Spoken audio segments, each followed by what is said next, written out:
This comes from Contact Report 767, Translation English Translation 767th Contact Saturday, 27th February 2021, 9:59 p.m.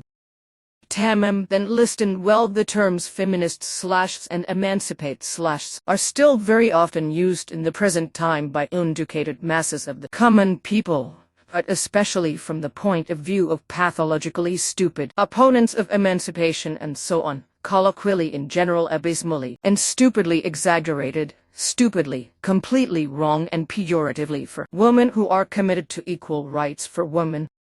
In the delusion of the manhood of the bulk of the man's world is not much going on in relation to the manhood. Consequently, it asks itself where this manhood is to be looked for at all, if one considers all the disaster which these men since primeval times up to today's time at evil and destructive, as well as murderous in wars and so on in the world caused and need, sorrow and misery as well as hate created. This by wars, terror, pedophilia, murder and manslaughter, fraud, crimes of all kinds as well as many other mischiefs and catastrophes, as for example in marriages by the beating and raping of their wives, as however also regarding the pathologically conscientious spreading of self-invented or from liars told infamous slander, as also incitement against everything possible and impossible and so on and so on. But the whole of the manhood of that part of the lords of creation, who, as men, are effectively cowardly and high-handed as well as hostile to women's rights and who meanly estimate, treat and insult women as exploitable subhumans, slaves and inferior feminists and emancipates, are however exactly those who nevertheless use and abuse the female sex as a sex object. This part of the brave men is, however, the one who exploits women and uses them as very useful, but meanly underpaid workers, but also abuses them in many marriages as housekeepers and procurers. But if it comes then to the fact that the women revolt and want to be equal, in few parts or in the whole in equality with the men concerned, to resist against the slavery and exploitation led by these men and to have equal rights seen from the girlfriend, the wife, from workers and down to the prostitutes, then they are treated like dirty dirt, are abused, thrown with excrement, beaten, and then also bludgeoned to be trampled down by the thugs. In many cases, women are badly and generally insulted and cursed as men-eating women's libers and feminists by mindless grown-up, but in reality immature men. This, because on the one hand as a result of the lack of understanding and knowledge this wrong and sick delusion is haunting the imagination of this part of the men, and they farewell to the delusion that the women are monsters and monstrosities who would effectively kill their husbands or in general all men who get in their way with the frying pan. Therefore, probably as well as for various other completely idiotic reasons, as well as because they rule and tremble in cowardly fear that they would have to give up their reins if they had to grant women the same rights, all these apparent men are apparently misogynistic. They want to keep their claim to their might and not share it with women one iota. So they live in cowardly fear and demonize the woman after stripe and thread, although in my opinion at any rate the women, neither the housewives, feminists, emancipates, mothers, workers and wives and so on are planning an upheaval, not something evil or even a gender power change in their favor, but they fight only for an equality between them and the power-obsessed men from whom they have been excluded since time immemorial, and thus since all times. In my opinion and understanding, all women are always, with few exceptions, quite usual and normal female crowns of the creation, and neither roaring around emansin feminists nor frenetist hirumhuland transgender beings. But also then, and I have something to say about this specifically, if they are LGBT, that is to say lesbian, gay, bisexual, transsexual, queer, intersex, asexual or pansexual, they are still human beings who are to be respected, honored and appreciated as such.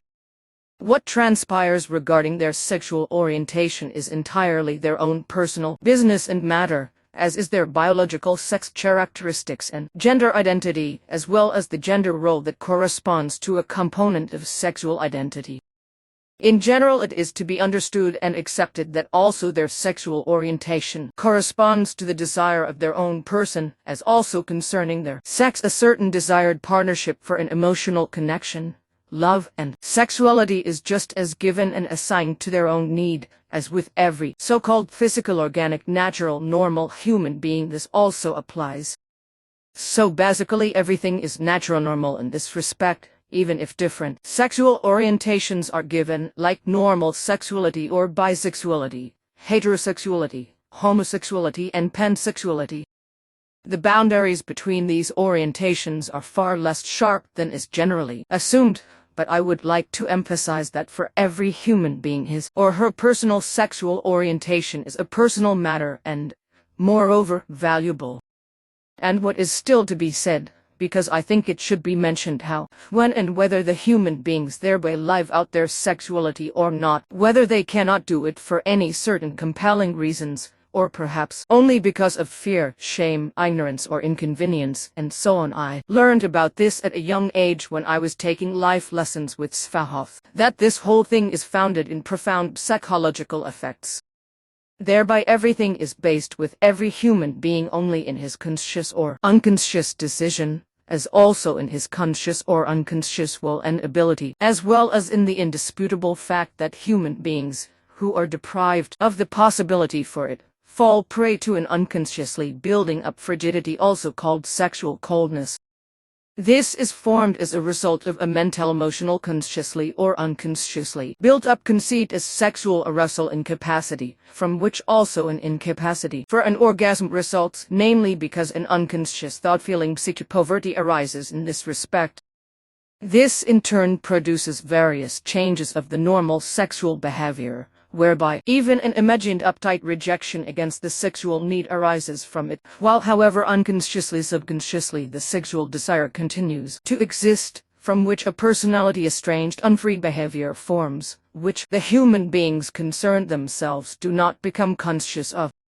Now, as I learned during the teaching lessons with Svahoff, a sexual frigidity, as well as sexual inhibitions and assumed sexual fear, unwillingness, or shame, and so on, can certainly be dissolved and the whole thing normalized again, and that for both sexes, because frigidity occurrences are not only related to one sex, as is generally assumed due to ignorance.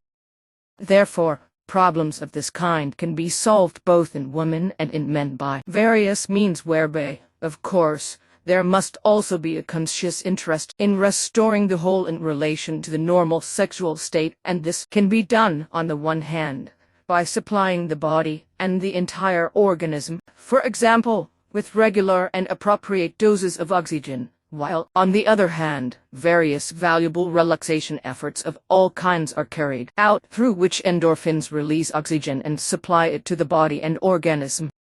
Of particular importance and benefit can be hard and strenuous work, which requires strenuous movements of the whole body and organs, and requires increased activity of the lungs, as well as the important and inevitable function of the body's excretory glands.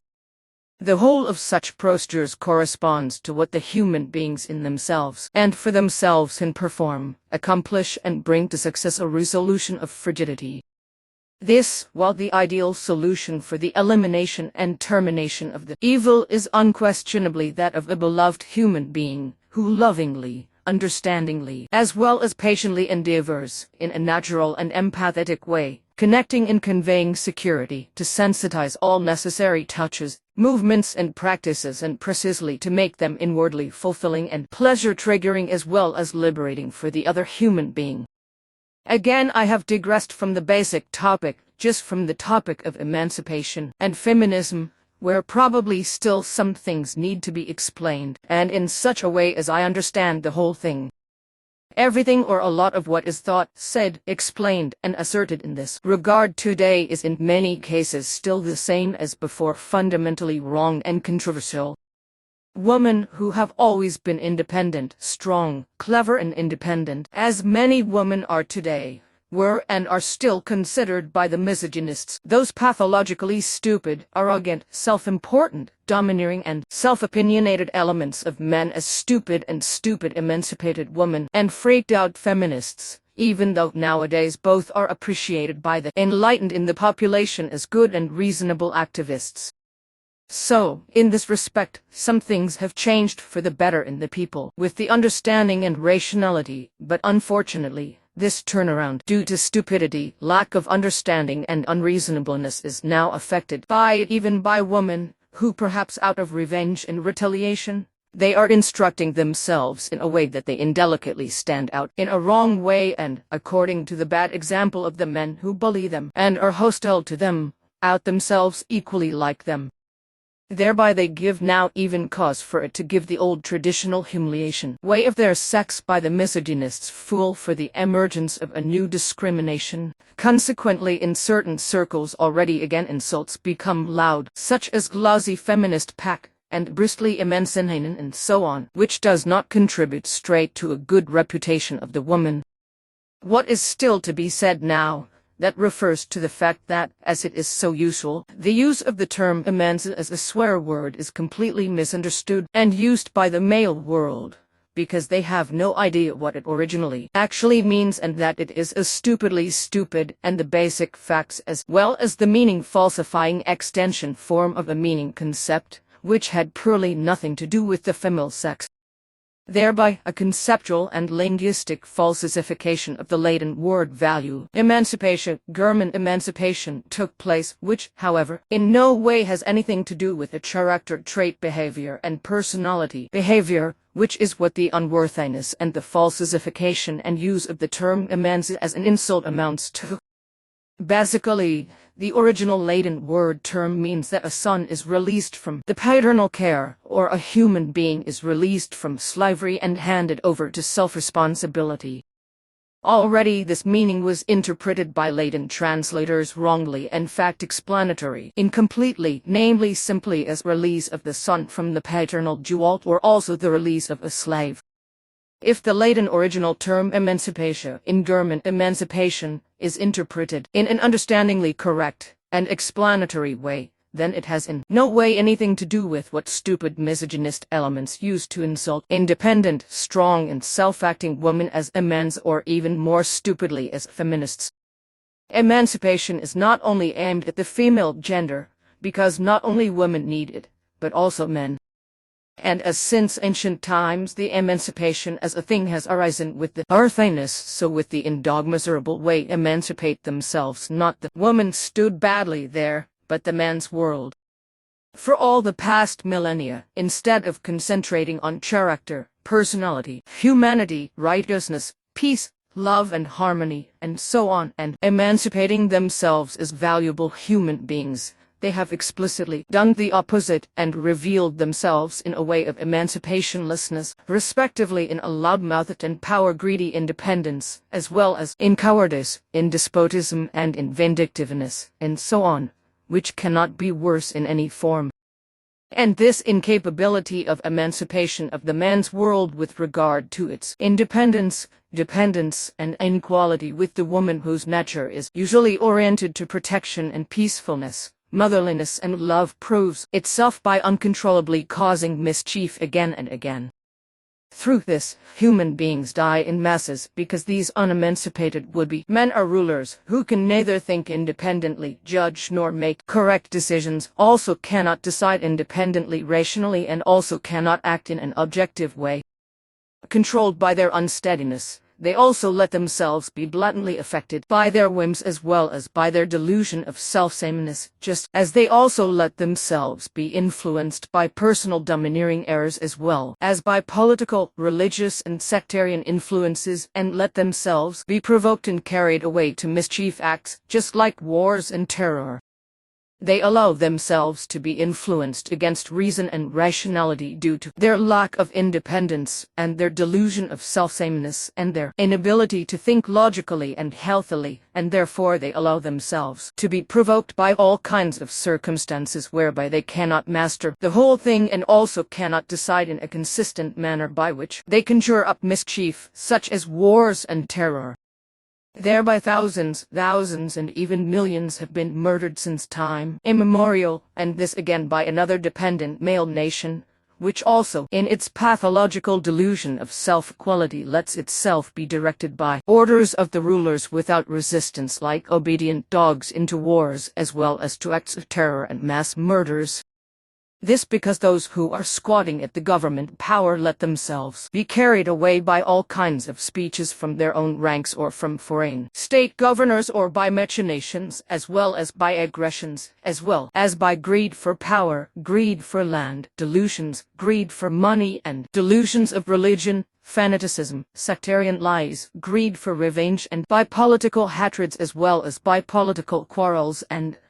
to instigate wars with other states, to spread terror, to order genocides, that is to say genocides, as well as to cause riots and civil wars, and so on, and so on. The dogma of a full-fledged woman has been created since time immemorial by the misogynistic world of men, precisely by those would-be men who, in their lust for power, claim equality, equal rights, and the delusion of self-equality only for themselves.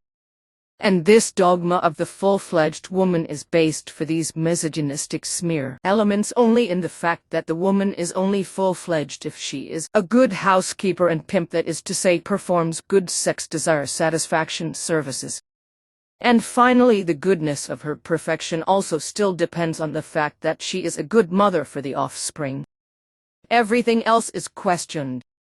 So the truth is effectively that the proclaimed good attitude towards women and their rights and equality, as well as towards motherhood, and so on, as well as towards their being equal to men, by a large part of the patriarchal society, corresponds to nothing but a mendacious hypocrisy. As I have often heard from women, especially as mothers, they were secretly blasphemed or even openly attacked to be stopped, and this even happened in a mother's group. About this, one of those women sent me these lines here, which I will read to you from the mid-1970s on politics, science, and the media reacted to women's rebellion against the compulsion to motherhood by propagating a so-called new femininity or new motherliness. I bet the new propagation of a natural femininity by no means comes only from the conservative camp, but also from the women's movement itself. The woman as an emotional natural being is in vogue again. The conflict between differentialists and antibiologists begins, which continues to this day.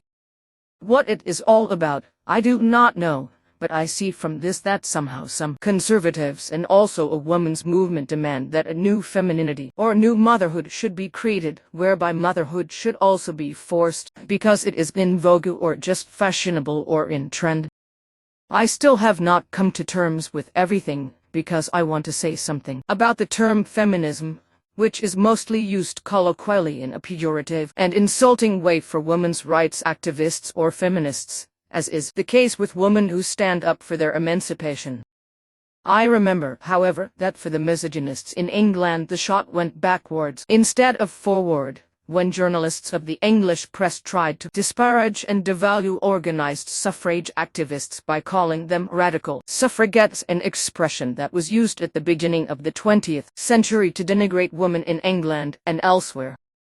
This is a term that was used at the beginning of the 20th century to more or less ridicule and degrade women's rights activists in England and the United States of America, because they disrupted official events, especially with massive resistance and fierce protests, and also hunger strikes in support of universal women's suffrage. The women, however, were much more clever and shrewd, respectively more experienced, cleverer and shrewder than their stupid misogynist opponents, because they took up the insult suffragettes for themselves and transformed the whole thing for themselves as suffragette movement, whereby they, mainly women from the bourgeoisie under this self-designation as suffrage activists, cold-shouldered the whole misogynist society. In retrospect, however, after this movement, the term was again applied pejoratively to committed women's rights activists, just as the term bluestocking or bluestocking had arisen in the 19th century for an educated intellectual woman who was supposed to have neglected all typically feminine characteristics in favor of her consciousness-raising efforts. The term traced back to the bluestocking society, or a bluestocking society, which arose in the mid-18th century when a group of learned women each gathered for literary and political discussions. From this, the bad and mocking meaning of blue stocking was then coined and also used for women striving for equality and emancipation, but this did not appear until the late 19th century. This, while nowadays the expression emancipate and feminist is still used by uneducated and just stupid as well as notorious misogynists for women in a stupidly stupid way to insult, push down and maliciously deny women independence and equality as well as liberation from a state of male dependence and social emancipation. As for what exactly feminism means, it is to be explained that there is not one feminism, but many different movements and theories of this kind, whereby the different groupings also make themselves strong for different topics, whereby sometimes also contradictions come to light, whereby there is nevertheless a hard and uniform core, through which all active feminisms are united, which stand up with their feminism for the equality between man and woman as well as for all human beings, as they are also against the degenerated sexism of women, which is mainly carried out by unscrupulous, misogynistic men through forced prostitution and the trafficking of girls and human beings. In the same way as women in many marriages do not correspond to beloved wives, but are kept as housekeepers and sexual prostitutes, all feminists oppose this, as well as all other forms of discrimination against women. All feminists are against the fact that even today in the time of the so-called Enlightenment, which could never be more unenlightened and mendacious and cannot be today, the most extensive might is in the hands of men, who, as since ancient times, are also today still uninhibitedly misogynistic and in relation to humanity and equality as well as equality between man and woman do not give a damn to change everything for the better.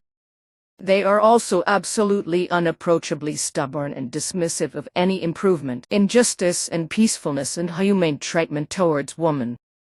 This includes greedy access to money and, above all, keeping power over women, who are impudently and infamously underpaid for their work, the same work that men do.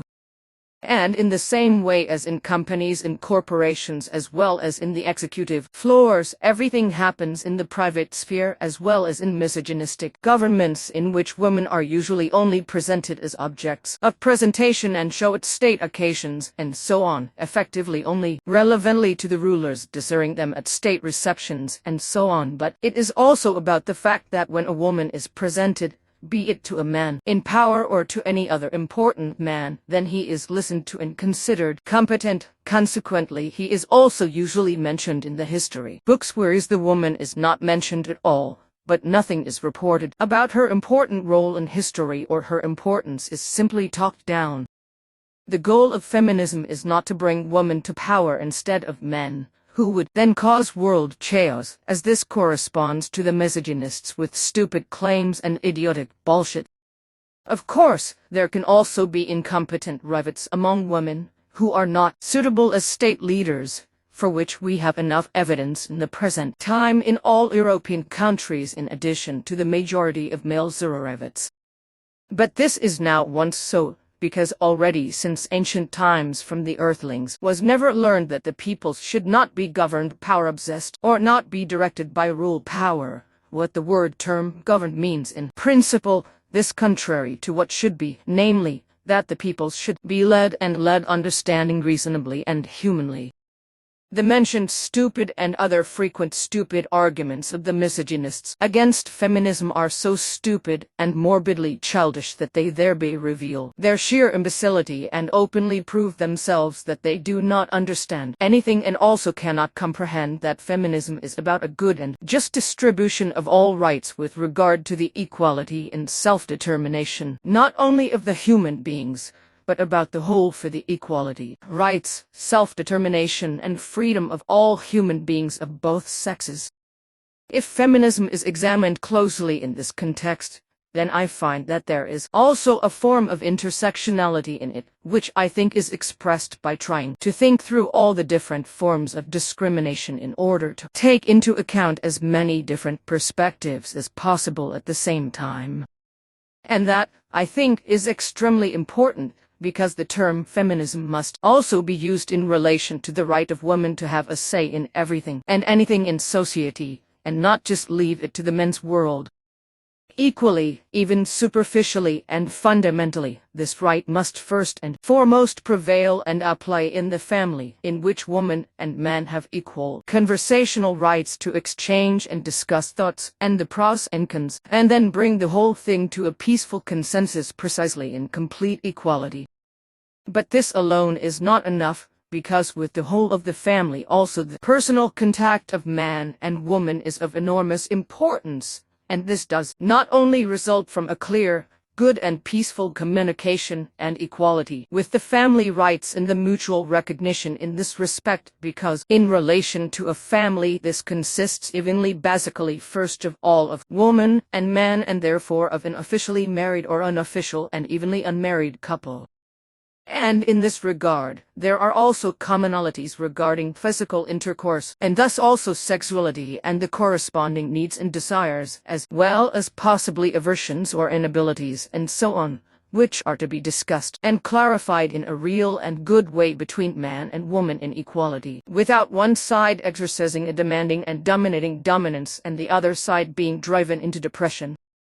Thus, if clean, correct and just consensuses are agreed upon and decided upon in marriage in equality as well, then a yes means a yes and remains so, and a no means a no and remains so. These important factors, as well as others that are significant and important, correspond, among other things, to the values that feminists and women in general strive for and for which they have been fighting since time immemorial and have often lost their lives for.